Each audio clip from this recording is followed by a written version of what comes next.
In an age where we tweet, delete, and repeat, imagine spending 12 years writing a poem to save your soul.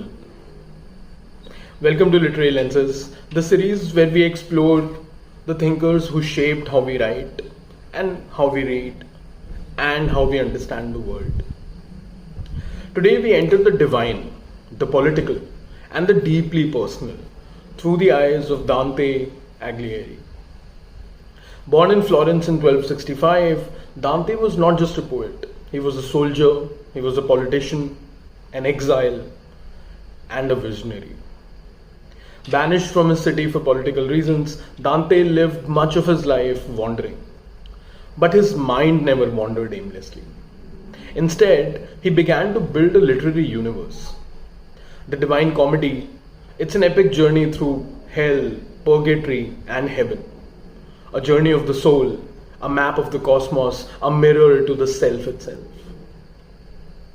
It's not just a poem, The Divine Comedy.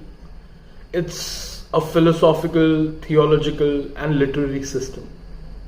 Every word is intentional, every level is symbolic, literal, moral, allegorical, anagogical.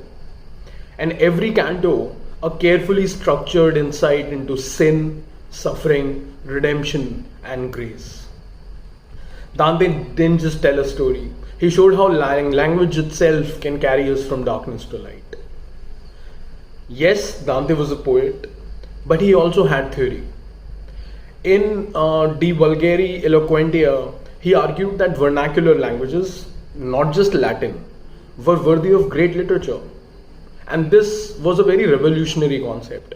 He gave cultural legitimacy to Italian and by extension to all common tongues. Every language, he said, is capable of eloquence, of greatness, of truth. So what was his writing philosophy?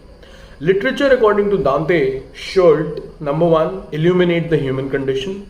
Number two, it should elevate the soul. And number three, it should bridge the earthly and the divine. And the form must match the function. That is how he came up with the terza rhyme. So the terza rhyme is Dante's intricate rhyming scheme, which symbolizes trinity and harmony. So why should modern writers care about Dante?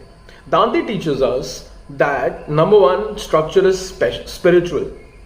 Form is not just there for decoration, it's destiny. Number two, language shapes nations. By choosing Italian, he reshaped identity himself. And number three, writers have moral weight. To write is to judge, to write is to forgive, to write is to guide. So there is a moral responsibility. He turned personal suffering into universal wisdom. He didn't just write the Divine Comedy, he became the Divine Comedy. Dante became the cornerstone of Italian literature, of course, he still is. But more than that, he became a template by himself.